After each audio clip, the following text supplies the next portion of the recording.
Este é um trabalho voluntário, sem fins lucrativos, que oferece livros gravados em MP3 para aqueles que não têm condições de ler livros impressos. Para ouvir este e outros livros gratuitamente na íntegra, acesse nosso canal e leia as instruções na aba Sobre. Este livro foi gravado para o uso exclusivo da pessoa com deficiência visual, não podendo ser comercializado de acordo com a Lei nº 9.610, de 19 de fevereiro de 1998. A energia persistente. Sabemos que a maior parte do nosso ser vive em planos superiores e não está totalmente encarnada. Nossa vida se passa também em níveis de consciência desconhecidos da personalidade.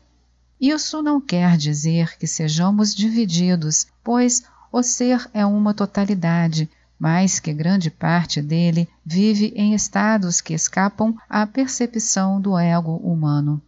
Quando fiquei sabendo que minha alma, juntamente com outras, participa livremente de trabalhos nos mundos sutis e que sua vida inclui atividades até então inimagináveis, pude experimentar uma profunda calma.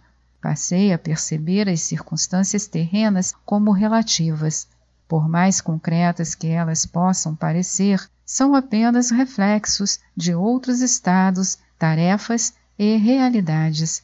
Entretanto, para reconhecermos esse outro nível no qual o trabalho da alma não tem obstáculos, é necessária a energia persistente e intensa da devoção. Com a devoção, que atinge o ser em seu nível mais profundo, trazemos à consciência essas outras faces da realidade e reunimos todo o nosso empenho, canalizando-o para um só ponto. Percebemo-nos imortais quando nossas forças estão canalizadas e enfocadas em alguma ideia, ideal ou meta espiritual, em algo que para nós seja superior. Enquanto não atingimos esse estágio, tendemos a adorar a pessoa que nos serve de instrumento para aprendermos a canalizar essa energia em direção à meta. O objeto da nossa devoção, seja uma ideia ou uma pessoa, está correto, é positivo e tem sentido à medida que recebe nossa energia e ajuda-nos a fazê-la voltar para níveis cada vez mais elevados em nós mesmos. Quando temos um ideal, o mais importante não é que o realizemos ou não, mas sim que a energia da devoção possa convergir para ele e que então possamos contatar níveis superiores de consciência. Pode ser bom para o progresso do nosso ser interior que um ideal seja realizado ou que sejamos bem-sucedidos ao admirarmos alguém. Em outros casos, será melhor para o processo que nos desiludamos do objeto da devoção, o que trará estímulos, levando-se em conta etapas posteriores. Há momentos em nossa evolução em que é positivo ser devoto de alguma causa, ideal ou pessoa. Cumprindo o ciclo de determinado objeto de devoção, vamos em seguida encontrando outro mais amplo, que toma o lugar do primeiro, e assim, pouco a pouco, a energia eleva-se. Alguns fazem esse caminho seguindo o processo de ascensão que se dá naturalmente durante um ciclo de encarnações. Ao longo das vidas, o idealismo, o altruísmo e o amor desinteressado vão sendo educados, elevados de objeto em objeto, até que se alcance a suprema devoção, ou seja, a canalização de todas as forças para os níveis superiores de consciência. Outros já não passam por tal processo de modo tão natural, uma vez que ao mudarem de um objeto para outro, apegam-se a eles. Neste caso, algo tem que acontecer para que tal cristalização seja rompida. Atendo-nos a algum objeto, não canalizaremos nossas forças para um nível superior. Com isso, as energias nos levam à descristalização, fazendo-nos desistir de uma ideia ou ideal por impossibilidade de aplicá-los ou levando-nos a nos decepcionar com a pessoa ou situação a que estávamos apegados, a fim de progredirmos. Conheci um devoto que seguia certa linha filosófica espiritualista com muita firmeza e dedicação. Ele estava chegando à etapa final desta sua encarnação, completamente voltado para os ensinamentos de seus instrutores, e vivia integrado e absorvido no tipo de trabalho que escolhera, ajudando assim muitas pessoas. Todavia, é comum aos devotos aferrarem-se ao objeto de devoção, e este não fugiu à regra. Sua parte espiritual resolveu esta questão de forma interessante. Sentindo-se mal fisicamente, ele foi obrigado a abandonar parcialmente o trabalho espiritual que fazia com seu grupo. Esse trabalho foi se restringindo cada vez mais, pois a doença foi se agravando, obrigando-o a permanecer de cama alguns meses. Nesse período, outras pessoas assumiram suas ocupações usuais. Ocorre que quando um trabalho desses deve realmente prosseguir, sempre aparecem substitutos. O devoto imobilizado viu surgirem, pois, pessoas que podiam levar a tarefa adiante. Se naquele momento tivesse considerado tudo um fato normal e renunciado internamente àquele trabalho, poderia ter se restabelecido logo. Mas isso não aconteceu, e ele não conseguiu abrir-se para algo diferente.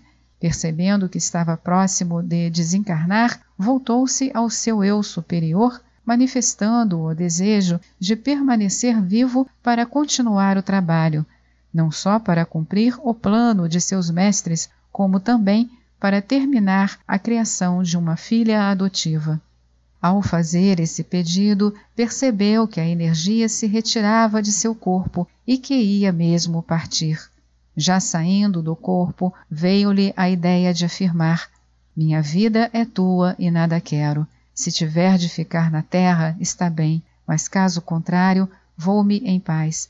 Seja feita a tua vontade, pois não tenho mais a minha. Logo que essa posição foi tomada dentro do seu ser, teve a surpresa de ver que no momento do abandono e da entrega daquilo que o prendia ou que o interessava, a saúde começou a voltar gradualmente e depois de alguns dias ele estava de pé. Tempos depois, analisando juntos essa experiência, vimos como é importante para o espírito aprender a desapegar-se de coisas e de pessoas. Do mesmo modo, constatamos que o funcionamento de uma organização e a educação de uma filha adotiva não eram o principal. Sendo o espírito onipotente e onipresente, poderia, se necessário, enviar substitutos para executar aquele trabalho, bem como atrair outras pessoas que educassem a filha, fazendo-o tão bem ou melhor do que aquele indivíduo. Ao desapegar-se, essa pessoa podia continuar na linha ascensional, canalizando a energia para um ponto além dos desejos humanos, por mais elevados que fossem. Tornar-se um verdadeiro devoto, isto é, um buscador da verdade dentro de si mesmo, sem outro interesse qualquer, significava uma progressão dos estados vividos até aquele momento.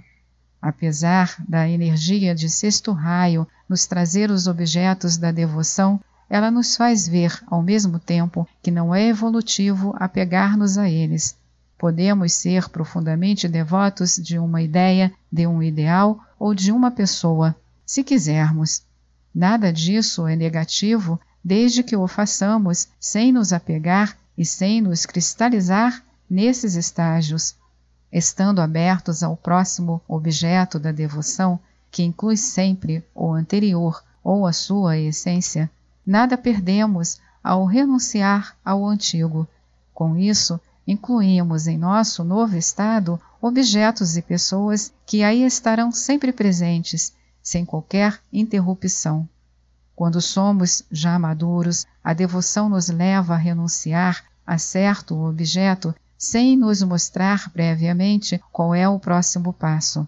Com isso, vamos sendo treinados para agir incondicionalmente, sem esperar substitutos e sem visar qualquer coisa além do amor.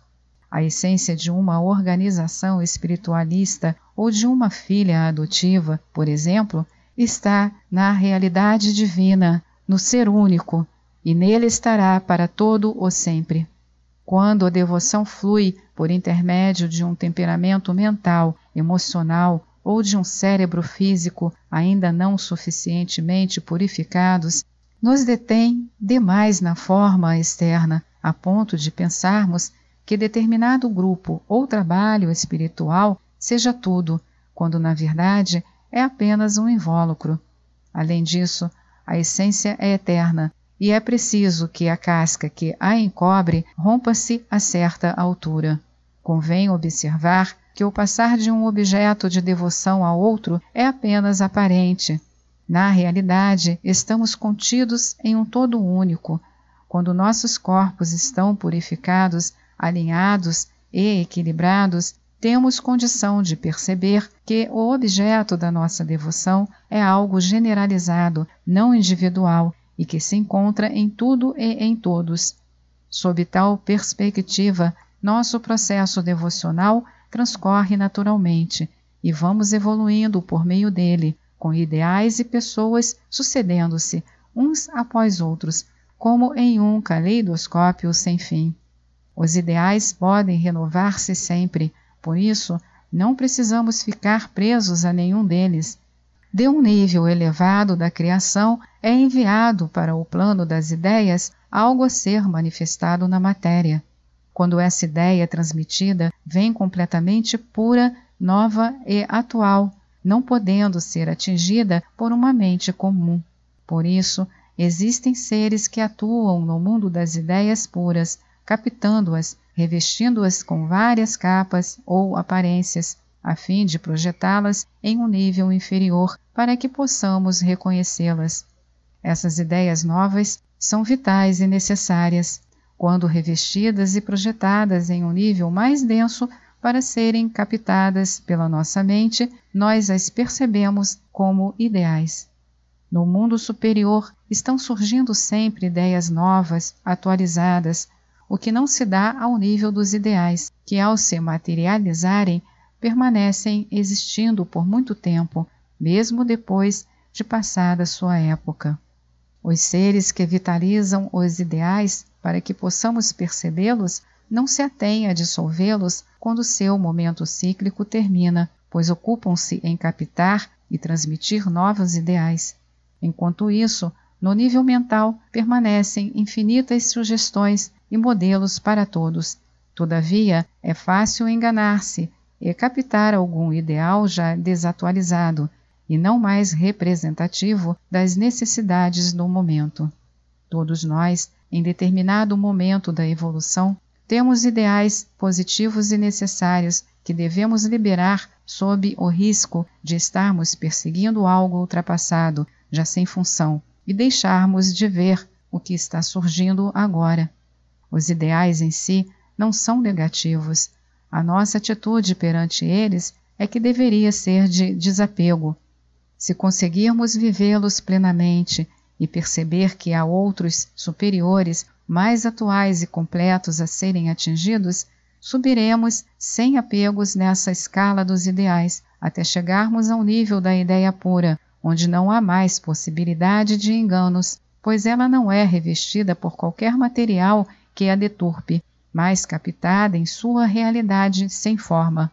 É a devoção que nos conduz através desse trajeto. Vê-se, pois, que essa energia pressupõe um vasto campo de trabalho. Ser devoto e ao mesmo tempo permanecer separado do objeto da devoção é algo a ser aprendido por meio de provas bem conhecidas. Quando somos levados por uma energia superior a nos desligarmos compulsoriamente do objeto da devoção, se isso é compreendido como um fato positivo, sentimos-nos libertos. Nada foi perdido, mas reformulado e reconstituído. A energia do sexto raio constrói e, ao mesmo tempo, destrói. Somos construídos como verdadeiros devotos ao vermos destruídos nossos objetos de veneração, a fim de que em nós possa atuar a real essência de cada um deles. Esta é mais uma edição do canal Livros Falados Voz Humana. Que o bem, o bom e o belo se multipliquem em benefício das criaturas.